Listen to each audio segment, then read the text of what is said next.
Tere! Selles moodulis räägime siis esitlustest ja täpsemalt PowerPoint esitlusest. Usun, et enamus teist on PowerPoint esitlusi ise koostanud ja näinud ja sellepärast esialgu ma tutvustan selliseid üldiseid põhimõtteid, mida tuleks arvestada siis igasuguse esitluse ettevalmistamisel ja seejärel näitan praktiliselt ka ülevaate sellistest PowerPoint peamistest kasutusvõimalustest, töövahenditest ja võib-olla ka mõningad nipid, mis aitavad teil seda esitlust põnevamaks muuta.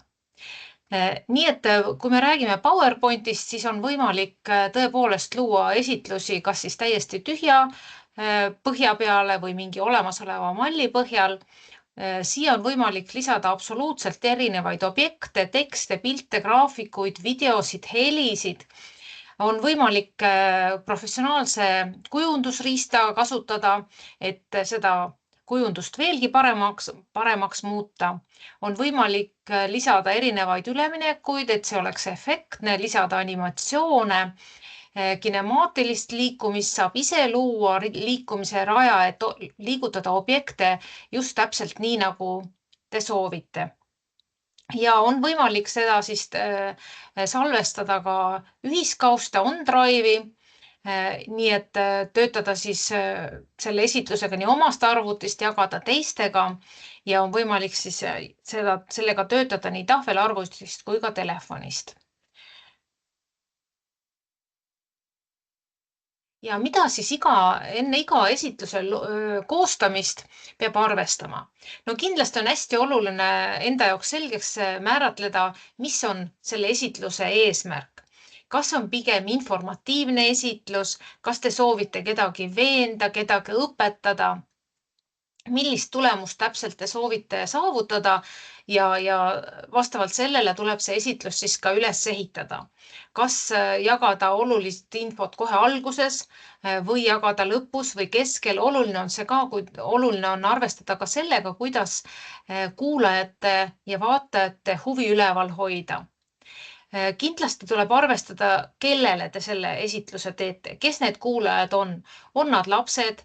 On nad noorukid, on nad teie kolleegid, on tippjuhid, töökaaslased, kliendid, mis iganes. Et selles mõttes hästi oluline on see, et see sõnum oleks suunatud just nendele, kes teie kuulajad antud juhul on. Oluline on ka teada, missugune on teie kuulajate teadmise tase sellest teemast, mida te räägite. Et kas te alustate nullist, räägite põhimõisted selgeks või tegelikult on need teie kolleegid, kes teavad sellest valdkonnast juba väga palju ja te jagate lihtsalt oma kogemust. Samuti, mida nad ootavad, mida nad vajavad, need teemad on kõik hästi olulised ja tuleb endale selgeks mõelda juba enne esitluse koostamist. Ja nagu ma juba eelpool mainisin, peab olema üheselt selge, mis on sõnum. Mis on see sõnum, mida te tahate esitada, mis on see sisuplaan. Ja hästi oluline on siis ka see läbi mõelda, nii nagu igasuguse esinemise puhul või ka kirjatüki loomise puhul, väike sissejuhatus, siis põhiosa ja lõpuks siis kokkuvõte. Liigset infot, sealhulgas liigset pilte, liigseid teksti kindlasti slaidile panna ei ole vaja ja selline positiivne soovitus on, et igal slaidil oleks siis üks mõte. Ja selleks, et see esitlus oleks võimalikult atraktiivne ja jõuaks kuulajateni, on siis olulised järgmised aspektid. Ehk siis millega te selle esitluse koostate? On see PowerPoint, Google Slides, Canva või hoopis mõni AI tööriist, millest me ka selles moodulis räägime? Kas on vaja animatsioone ja interaktiivsust? Kas on vaja lisada videosid või piisab lihtsalt tekstist? Millele te rõhku tahate rohkem panna? Visuaalne stiil, värvid, fondid, paigutus. Üldine põhimõte on see, et üle 2 fondi ei soovitata kasutada ühel slaidil ja loomulikult kõik slaidid peaksid olema siis sarnase fondiga. Teksti hulka piirata, ei ole vaja kindlasti pikki lauseid. Tegelikult ideaalne esitlus on hoopis see, kus on üksikud märksõnad ja te räägite jutu juurde. Küll aga on erinevus, et kui te tulevikus tahate slaide jagada, siis see eeldab ka seda, et inimestele ei jää kõik teie poolt räägitav tekst meelde ja siis võib seda teksti slaididel ka rohkem olla. Ja loomulikult pildid ja graafika peab olema kvaliteetsed. Kui pikk esitlus peab olema, see on alati see küsimus. Ehk siis ühe slaidi jaoks peaks arvestama 1-2 minutit. Mõne slaidi puhul pikemalt. Ja loomulikult on alati soovitus, et te räägite selle slaidi esitluse eelnevalt läbi.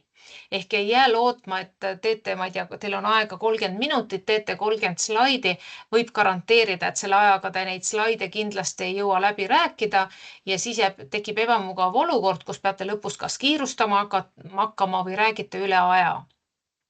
Ja enne kui siis esitlust lähete tegema, tasub kindlasti varem kohale minna, kontrollida, kas töötab tehnika, kas te vajate internetti, kas te vajate heli, kas projektor on töökorras ja nii edasi. Ja juba rääkisin siis ka, et kindlasti tasub enne harjutada. Ja veel kord kokkuvõttes on siis, et hea esitlus on selge struktuuriga, tal on ühtne kujundus, piisavalt mõõdukas tekst, mitte suuri lõike, kindlasti ei tohi tekst olla liiga väike. Jälle peate mõtlema, kas teil on väiksemas klassiruumis, auditooriumis või teil on kuskil konverentsisaalis esitlus. Alati on soovitav ikkagi ka visuaalid juurde panna. Samas jälle peab vaatama, et need visuaalid liiga palju tähelepanu ei tõmba. See ongi oluline, et mida te täpselt rõhutada tahate. Ja esitlus peab kindlasti kuulajaid huvitama ja alati, nagu öeldakse, peab valmis olema erinevateks isegi mitte võimalikeks tõrgeteks ja need tehnilised tõrked on siis kõige tõenäolisemad, mis ikka ette tulevad. Et näiteks, kui teil on loodud esitlus vahendiga, mis eeldab internetti, siis tegelikult teil peaks olema kindlasti ka mingi varuplaan juhuks, kui internetti ei ole või internet katkeb. Mõni punkt ka kujundus- ja stiilinõuetest. Ehk siis 6-7 rida võiks olla slaidi kohta, reas 5-7 sõna, pigem kasutada märksõnu ja lühilauseid, mitte siis panna pikki lõike slaididele. Ja fondid võiksid olla siis minimaalselt 24 punkti. Ma tean, et paljudel puhkudel tehakse ka väiksemat fonti, aga jällegi te peate arvestama, kui suures ruumis te teete seda esitlust. Peab olema piisavalt hästi tekst näha, et kuulajad tunneksid ennast mugavalt. Ja siis kasutada ikkagi selliseid selgeid arusaadavaid fonte.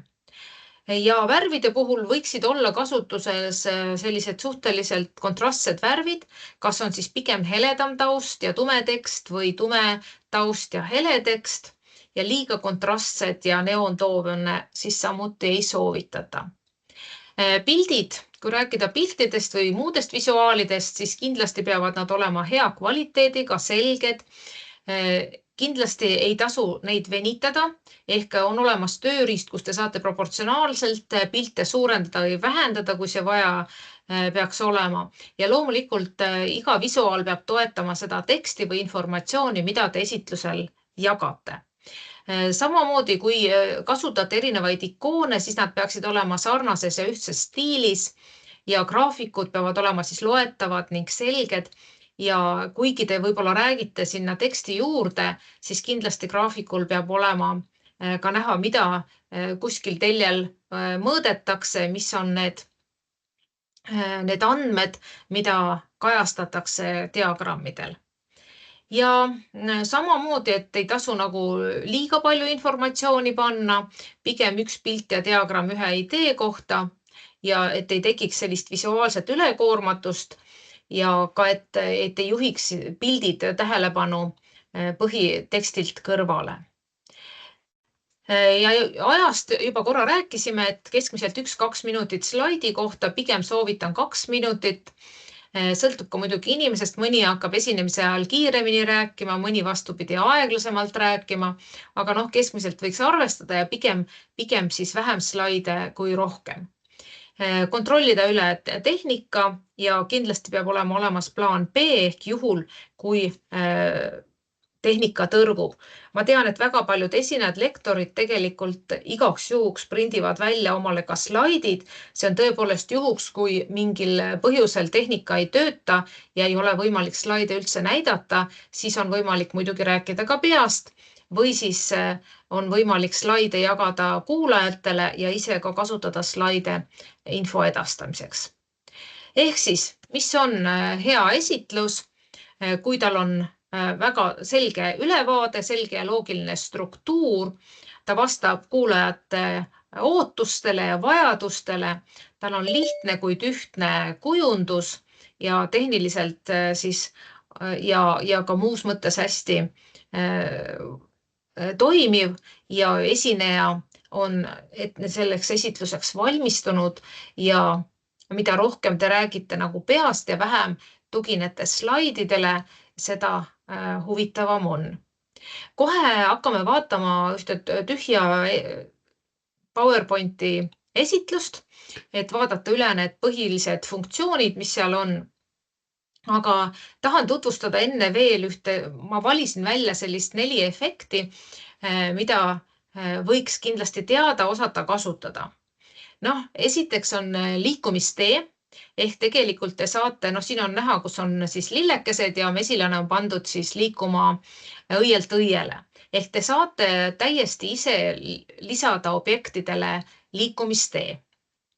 Siis teine on võimalus kasutada Cameot, ehk see on siis selline võimalus, kus teie pilt on esitluse sees. Siis kuidas lisada erinevaid formse esitlusele, et näidata reaalajas tulemusi ja kuidas on võimalik siis salvestada esitluse toimetamise või koostamise või esitluse läbiviimise ajal. Liikumiste lisamine on tegelikult nii nagu ikka, valite objektid, mida soovite animeerida, lisate talle siis menüüst animatsioonid, animatsioon, valite teile sobiva liikumistee objektile ja objekt hakkabki liikuma. Nüüd kohandatud liikumistee, ehk see on siis see liikumistee, mille te tahate siis ise välja pakkuda, mille jaoks malli olemas ei ole, siis see käib samamoodi, et te valite siis suvandi kohandatud tee, joonistate selle tee ette pliiatsiga ja lõpetate joonistamise ja see tee on siis seotud konkreetse objektiga. Ja kui tahate alati kõiki liikumisteid on võimalik siis redigeerida või hoopis kustutada ja selleks siis valite efekti suvandid. Te saate üksikuid punkte vedada väiksemaks, suuremaks, pikemaks. Delete klahviga saate siis kustutada animatsioonid ja neid on võimalik animatsioone ka lukustada ja on võimalik siis kuvada liikumiste eelvaade, ehk saate vaadata, kas see objekt liigub täpselt nii, nagu vaja on. Ja konkreetselt vaatame siis selles slaidis selle üle. Nii, ja siis Cameo on siis selline veebikaamera integreerimine esitlusse. Nii nagu te praegu täpselt minu selja taga mind siin ekraanil näete. Ehk siis tegelikult see on võimalik siis reaalajas saada siis videopildis slaidile, ilma et oleks siis vaja kuidagi keeruliselt seda seadistada. Seda on võimalik siis videopilti tõsta, nihutada, suurendada, saab lisada erinevatesse kujunditesse. Praegu olen ma siin ringi sees, on võimalik teha ovaal või täht. On võimalik nii nagu igat objekti varjutada, teha peegeldusi, erinevaid visuaalseid efekte. Näete, nüüd ma siin on võimalik objekti liitumist ja lahkumist eraldi animeerida. ja tegelikult ka design ideas ehk disaini soovitused PowerPointis soovitavad, kuidas on paremini seda objekti lisada. Nii, ja näete, siin ma olen nüüd siis kuusnurga sees. Ja kuidas seda lisada? Tuleb siis insert menüüst valida Cameo, insert Cameo, paigutada ta teie jaoks sobivasse kohta ja vastavalt siis muuta seadeid. Näete, siin on ka näha, et neid on siis kas ring, kuusnurk, romb ja tegelikult on võimalik siin lisada ka erinevaid efekte, varjutusefekte, raame ja nii edasi.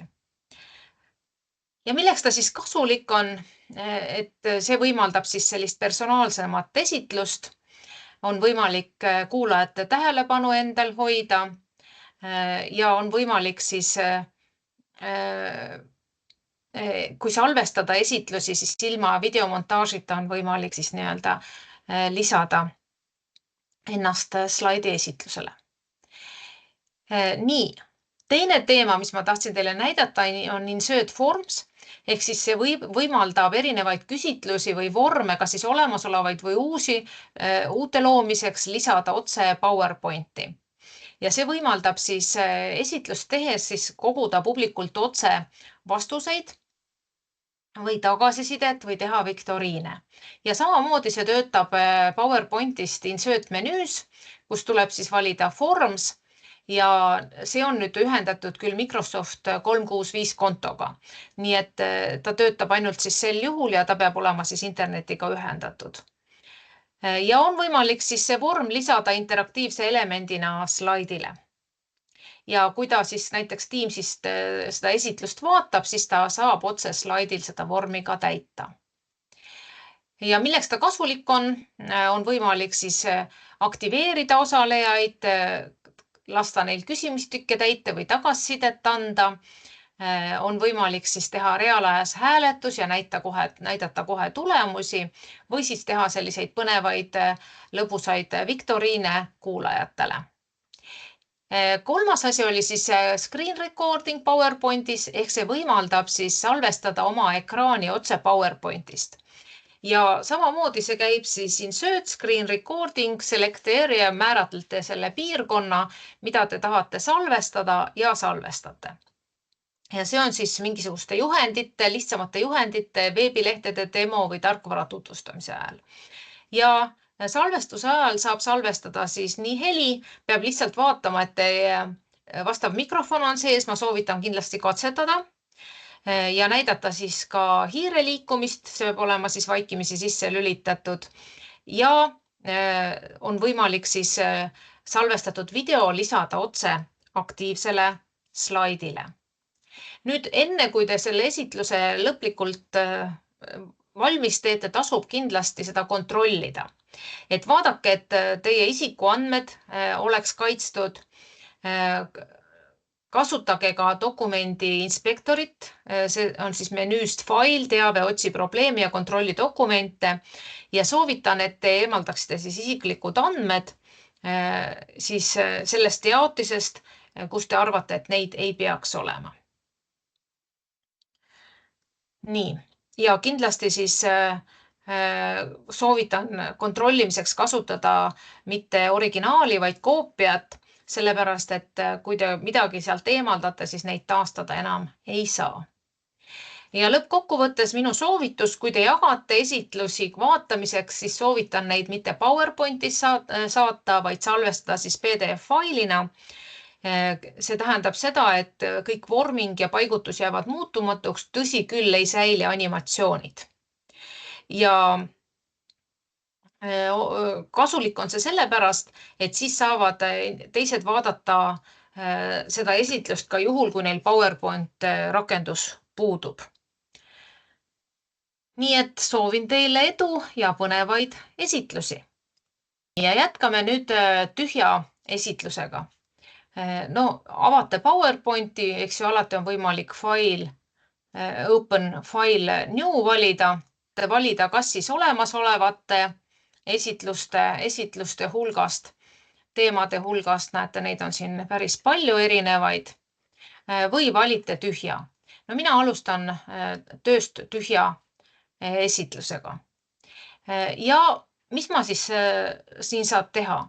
No kõigepealt menüüst fail käib siis selle esitluse salvestamine, kas siis PDF-failina või lihtsalt failina. Siin on võimalik veel erineval moel neid siis salvestada.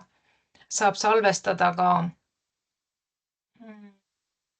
template'ina ehk saate omale ise malli teha või siis show failina, kus siis kohe see esitlus hakkab tööle. Nii, edasi menüü home. No siin on kõik sellised kujundusvahendid, mida me oleme Wordis vaadanud. Nii et tegelikult ma selles nagu väga palju peatuda ei tahaks. Nii, juhin tähelepanu, et need, kellel on Office 365, nendel on olemas siis dictate menüü, mille saate siis sisse lülitada. Ja kui te nüüd räägite, siis näete, ta salvestab selle teksti, mida ma siin praegu räägin. Nii et sarnane siis sellise menüüga nagu või sellise võimalusega nagu on Wordis. Ja kui lõpetate, siis see tekst on siin olemas. Nii üks mainin, et Ctrl-M võimaldab, see on selline lühiklahv, tegelikult ma olen teile sinna Moodle'i kursusele pannud ka need kiirklahvide võimalused, et saate neid kasutada. Nii, nüüd insert menüü. No insert menüüst saab siis lisada erinevaid tabeleid, nii nagu ka meil igal pool teistes Office rakenduses. Siis on võimalik lisada pilte. Nii, pilte soovitan siis pigem näete siit size alammenüüst muuta. Nii, siis on võimalik siis, võib-olla mis ma tegelikult ma lisan siia veel ühe, ma vaatan, kas mul on siin mõnda sellist pilti. Aha, ma lisan siia ühe skeemi. Üks asi, mida te ei pruugi teada, on see, et on võimalik tausta eemaldada väga lihtsalt. Set transparent color on siin selline võimalus. Kui te klõpsate siin tausta peal, siis näete, ta võtab tausta ära. Ja nüüd on see, näete, selline ilma taustata objekt. Nii, no igasuguseid varjundeid on võimalik objektidele lisada, tekitada siin ovaalistada. Ühesõnaga, neid võimalusi on siis hästi palju. On võimalik raame, erinevaid 3D efekte lisada. Nii, nüüd on võimalik siis objekte ühendada, nii nagu me Wordis vaatasime, jah. Saate ühendada, ma praegu ei hakka siin ühendama, aga on siis samamoodi märgistate ära 2 objekti, grupp ja grupp. Nii, on võimalik siis samamoodi viia tahapoole või tuua ettepoole objekte. Nii, ja vaatame, kuidas siin praegu töötab nüüd disainer menüü.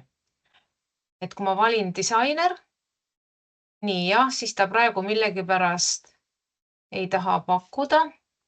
Ma korraks eemaldan selle tabeli mingite objektide puhul nii. Jah, ta tabelit ei osanud siin praegu vormistada, aga näete, ta pakub mulle erinevaid võimalusi, kuidas võiks minu antud slaid nende objektidega välja näha. Ma proovin, kui ma siit lisan tabeli. Ahah. Nii. Ja ei taha ta. Tabeli koos ta ei taha, et siin tuleb vaadata, et mõnel juhul ta pakub võimalusi, näiteks näete, kui palju erinevaid võimalusi kujunduse tegemiseks. See on siis nupp disainer ja ka Copiloodi võimalus on siin olemas. Nii. Ja nii insert menüüst siis rääkisime sellest. On võimalik ka screenshot, ekraanikuvasid teha ja siin on siis see cameo võimalus. Ja on võimalik siis kas ühele slaidile või mitmele slaidile. Ja ma lisan siis siia slaidile ja näete, ma ilmun kohe siia ekraanile. Me saame siit samamoodi teha erinevaid kujutisi. On võimalik, nii, kas ma saan õigesti teha siin erinevaid näete, efekte, noh näiteks selline, kui vaja peaks minema. Ja see nüüd, kui ma panen selle tööle esitluse, siis ta on aktiivne. Praegu ma võin selle kaamera välja lülitada. Nii, on võimalik ja vaatame kohe siis, nii, ma võtan siit teise, nii, Ctrl M. Vaatame kohe, kuidas lisada formse. Nüüd ta pakub mulle minul olemasolevad vormid siia, et ma praegu uut vormi ei hakka näed, saab uue vormi teha, saab küsitluse teha ja mina siin näiteks lisan olemasoleva vormi. Nii, ja saan siis reaalajas näidata kuulajatele siis seda vormsi. Nii. Ja siin ta ise paneb kohe sellega QR-koodi siia juurde. Nii, mis siis veel? Kommentaaride lisamine, no see on nii nagu igal pool. Meedia lisamine, saab lisada videosid, audiosid ja siin on siis ka screen recording võimalus, millest ma ka juba rääkisin. Nii, ja läheme uuele slaidile ja vaatame, kuidas käib see insert screen recording.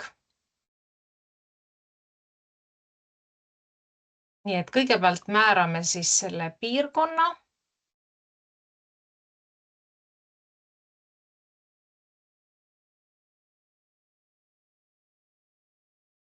Ja siis salvestame.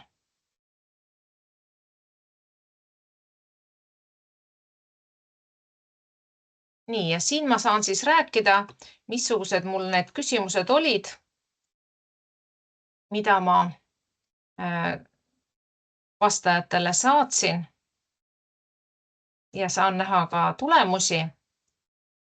Nii, ja lõpetada saame siis Shift Q ja tabel ja näete, nüüd ilmub see video siia järgmisele slaidile. Nii, ja vaatame järgmist, vaatame seda liikumisteed. Liikumistee on siis menüüs animation. No kõigepealt lisame siia siis mõned objektid. Võtame siit mõned objektid. Võtame siit kosmonaudi. Võtame siit midagi veel. Nii, no objekte saab, eks ju, vormindada igatepidi siit.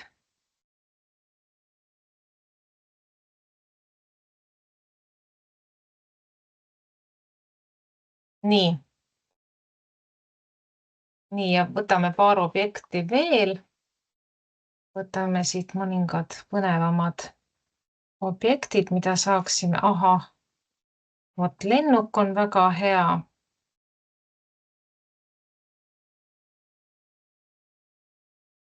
Nii. Ja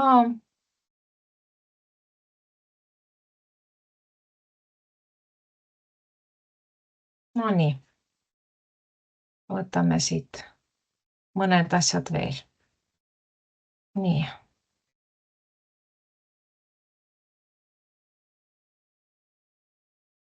Ja objekti saab liikuma panna siis menüüst animation. Siin on siis erinevad variandid, kuidas nad sisse tulevad. Siin on olemas ka muidugi need enim kasutatud animatsioonid. Nii, sissetuleku animatsioonid. Siis on võimalik lisada väljamineku, kuidas ta välja läheb, animatsioon. Nii, siin oleks parem siis pigem kasutada siis sellist, neid saab alati vaadata. Saab lisada nii sisse kui väljamineku animatsiooni.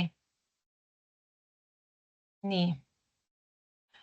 Ja saab siis, te peate ise nägema, mis järjekorras need toimuvad.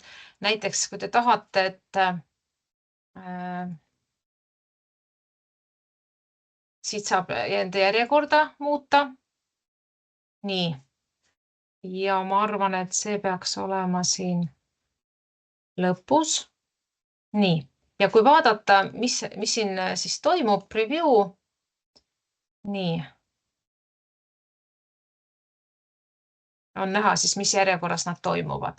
Siis saab siit märkida ära, kas nad hakkavad tööle, need animatsioonid selle klikiga, hiireklikiga või siis, kui esimene on animatsiooni lõpetanud, siis tema alustab tööd. Ja sama või siis after, jah, see on peale seda, kui eelmine animatsioon on toimunud. Nii, paneme siis siia. Nii. Ja vaatame, kuidas see toimub siis. Nii, ja kui te nüüd tahate luua ja kustutada saab siis, nii mul on siis see, kustutada saab remove. Ja kui te tahate ise luua siis animatsioonile tee, nii ma panen need objektid siia erinevasse kohta, ja teeme siia lennukile selle tee, siis on selline võimalik custom path ehk saate siia ise joonistada, näete tee, kuidas see lennuk lendab ja tuleb siis siia tagasi. Nii, noh jah, seda muidugi siis lennukit oleks võinud natuke siin pöörata, eks ju, kuidagi niiviisi. Ja vaatame, kuidas see siis. Kõigepealt nad teevad nüüd nii. No ühesõnaga, siin on võimalik seda kiirust muuta. Nii. Jälle preview'ga saate siis vaadata. Näete, nüüd lennuk lendab aeglasemalt. Tegelikult on võimalik siin teatud kohtades seda veel ka muuta. Või valite siit näiteks mingid olemasolevad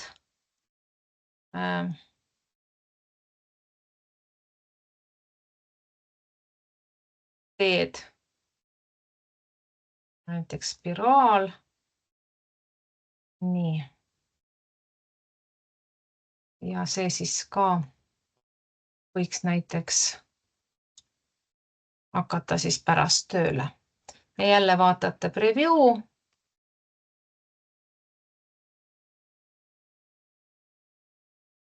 Nüüd lendab meie lennuk. Nii et see on selline tore viis. Aga see vajab keskendumist ja mõtlemist ja siin on võimalik veel erinevaid võimalusi teha.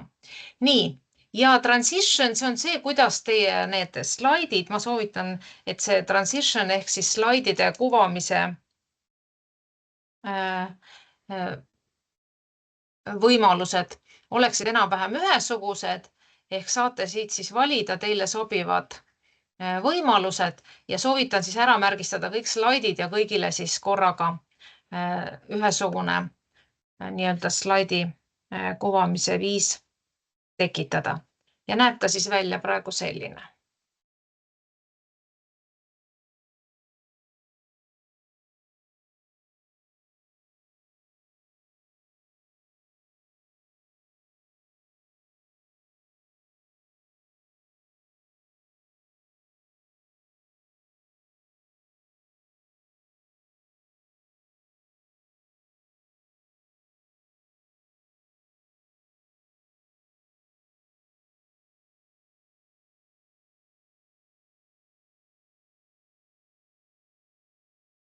Nii ei ole just väga efektne slaidi esitlus, aga tahtsin teile lühikese ajaga siis võimalikult palju ära näidata. Nii. Transition, jah, ja siin on võimalik siis kohe valida, et see transition, kas siis on hiirega või näiteks iga slaid, kui te tahate, et iga slaid ise liiguks näiteks 5 sekundi järel, siis saate siit märkida kellaaja ja kui kaua siis on ta nähtaval ja on võimalik siis slaididele lisada mingisugust heli ka. No vaatame veel korraks, kas. Nojah, sellised helid siis.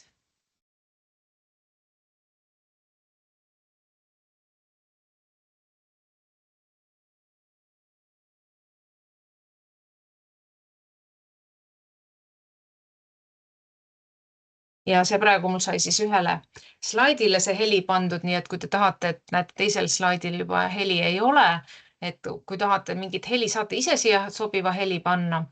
Nii et hästi palju on tegelikult siin PowerPointis võimalusi. Slideshow puhul siis ka, et kust seda slaidi alustada. Seda slideshow'd on võimalik presenteerida otse Teamsis. On võimalik salvestada esitlust. Nii. Jah, siin on salvestamise omadused, et tegelikult ma panin teile päris põhjalikud erinevate selliste nippide kohta PowerPointi esitlused, juba olemasolevad esitlused ka välja, saate neid siis vaadata. Jah, ja view, nii nagu ikka, on võimalik siis, mul jäi rääkimata, et siis PowerPointil on kindlasti märkmete osa, siia saate siis märkmeid kirjutada. Nii, on outline view ehk siis tegelikult on võimalik üldse täita ja slaidid teha siis valmis outline view's, et kellele kuidas meeldib. Mina seda üldiselt ei ole nagu arvestanud, siis slaide saab ringi tõsta, kui te kas siit alt nupust valite sort menu või siit menüüst view slide sorter, saate siis neid slaide ringi tõsta, saate vaadata koos märkmetega ja reading view on siis samamoodi võimalik kasutada nii selliselt. Nii. Ja siis on võimalik, kas on näha, et on teil see joonlaud, kui ta on objektide paigutamiseks, on grid ehk siis jällegi see on peamiselt objektide paigutamiseks oluline. Ja samamoodi aknaga samasugused tegevused, nii nagu on Wordis. Nii. Ja selle siit kinni. Üks asi, mis ma kindlasti tahan veel rääkida, mida ma nüüd ise küll, kuidas vaadata, tähendab, üks oluline asi on veel Slide Master. Tegelikult enne, kui te hakkate kasutama või kui te teete malli põhja, on alati mõistlik kasutada Slide Masterit. Siin on erinevat tüüpi, siin on nüüd konkreetselt selle tühja esitluse Slide Master ja tegelikult siia tasub alati ära panna need olulised asjad, näiteks kuupäev, siis näiteks, kui te tahate panna siia, ma kirjutan oma nime, et need on minu slaidid, siis on vaja, soovite siia panna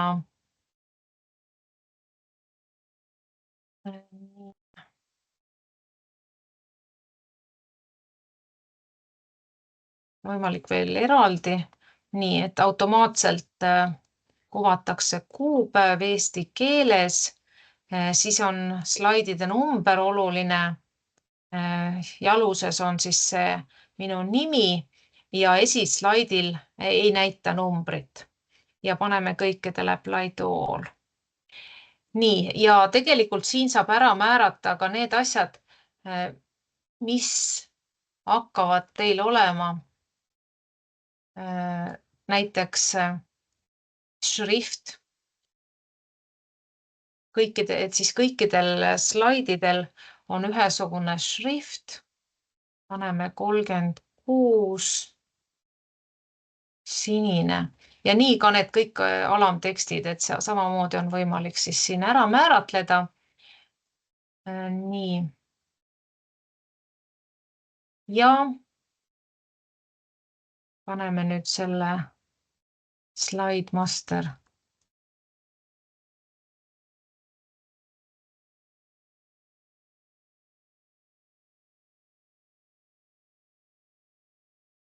Kinni.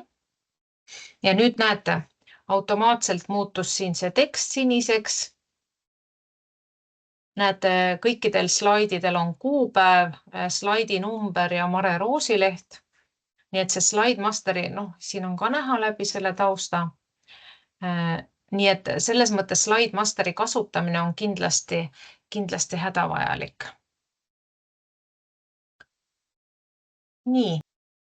Nii palju siis PowerPointi kasutamisest. Soovin teile siis edukat kasutamist ja loodan, et saite võib-olla mõne nipi siit juurde. Nii et kohtume juba järgmistes veebikohtumistes. Aitäh kuulamast!